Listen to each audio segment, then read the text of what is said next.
Hello friends, मैं वीनू वर्मा हूँ। मैं हिंदी स्टोरी लिखती हूँ। मेरा साइट है ये www.desirebook.com। आप इसे सर्च करते हैं तो ये फर्स्ट रैंकिंग आता है। यहाँ पे अलग अलग कैटेगरीज हैं जो आप देख सकते हैं: stories, health, recipe and nature candies. आज मैं आपको स्टोरीज में ले चलती हूँ। ये हिंदी स्टोरीज हैं।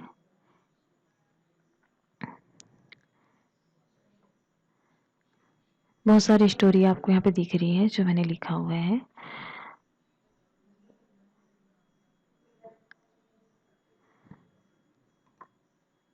वो पेड़ का अदृश्य बंदर। वैसे तो हर स्टोरी किसी न किसी से रिलेटेड होती है, किसी न किसी से रिलेटेड होती है, मतलब कि हमारे आसपास से। तो ऐसी एक स्टोरी है जो मैंने लिखा हुआ है, वो पेड़ का अदृश्य बंदर। तो शुरू करते हैं स्टोरी, वो पेड़ का अदृश्य बंदर। ये राजीव कॉलेज में पढ़ने वाला लड़का 19 साल का था जो हॉस्टल में रहता था। जब बच्चे शुरू शुरू हॉस्टल जाते हैं तो उनको घर आने की जल्दी होती है, वैसे ही राजीव को भी बहुत जल्दी हुआ करती थी घर आने की। तो जब भी उसको छुट्टियां लगती वो तुरंत अपने घर आ जाता था। शहर और कॉलेज की दूरी 200 किलोमीटर रही होगी, जिसके कारण जाने में भी परेशानी नहीं होती और आने में भी। बस और ट्रेन दोनों की सुविधा थी, तो सफ़र करना बहुत ही आसान होता था। पहली बार घर से बाहर रह रहा था तो जीवन के इस बदलाव को आसानी से स्वीकार ही नहीं कर पा रहा था। इस बार फिर कॉलेज की छुट्टियां लगी और राजीव ट्रेन से अपने घर जा रहा था। जिस ट्रेन से राजीव अक्सर घर जाया करता था वो ट्रेन आउटर में जाके रुक जाया करती थी। कभी कभी 1 घंटे के लिए भी रुक जाया करती। उस दिन भी ऐसा ही हुआ। दोपहर का समय और ट्रेन का आउटर में रुक जाना, ऊपर से गर्मी का दिन। सभी लोग पसीने में लगभग नहा चुके थे। जिस बोगी में राजीव सफर कर रहा था उस बोगी में एक बुजुर्ग और उसके साथ 4-5 साल का बच्चा भी सफर कर रहा था। ट्रेन को रुके भी काफ़ी टाइम हो गया था, तो बच्चा अपने दादा को बहुत परेशान करने लगा। बहुत तेज आवाज़ से चिल्लाता तो कभी रोता। बोगी में बस उसी की आवाज़ गूंज रही थी। वो बुजुर्ग बच्चे को हर तरह से मनाते मनाते लगभग थक चुके थे और बच्चा चुप होने का नाम ही नहीं ले रहा था। राजीव का घर जिस शहर में था वो हरियाली से भरा पूरा था।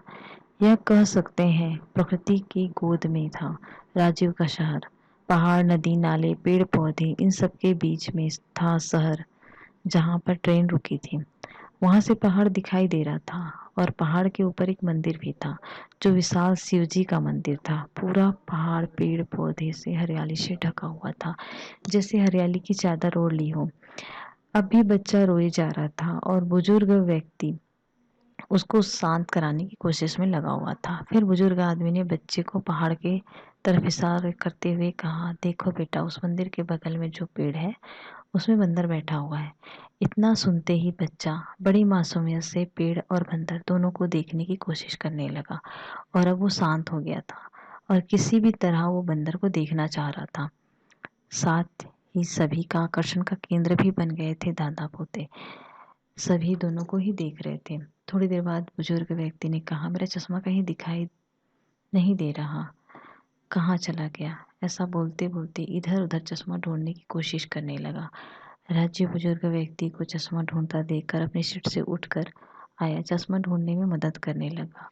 राजीव जैसे ही नीचे झुका, सीट के नीचे उसे चश्मा मिला। राजीव ने चश्मा उठाया और उस बुजुर्ग व्यक्ति को देते हुए कहा, लीजिए दादाजी आपका चश्मा। बुजुर्ग व्यक्ति ने कहा, धन्यवाद बेटा, चश्मे के बिना मुझे दूर की चीजें दिखाई नहीं देती। इस बात पर राजीव मजाक करते हुए कहा, क्यों दादाजी, आपको इतने दूर का पेड़ और पेड़ का बंदर तो दिखाई दे गया, जो हम में से किसी को नहीं दिखा। ऐसा सुनते ही दादाजी के चेहरे पर बड़ी सी मुस्कुराहट बिखर गई और साथ ही सभी लोग जोर जोर से हंसने लगे। ट्रेन भी अब चल पड़ी और सभी सभी सभी लोग अपनी अपनी मंजिल पर पहुंच चुके थे।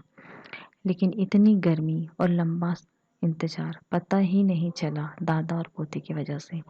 राजीव अब जब भी ट्रेन में सफ़र करता और उस दिन को और बुजुर्ग आदमी को जरूर याद करता था।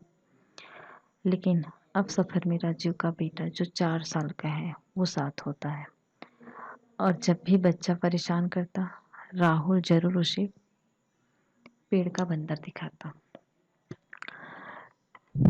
ये रहा हमारा, तो ये था हमारा वो पेड़ का अदृश्य बंदर स्टोरी। इस तरह से और भी स्टोरीज़ हैं जिसे आप मेरे साइट पे आके पढ़ सकते हैं www.desirebig.com। Thank you very much.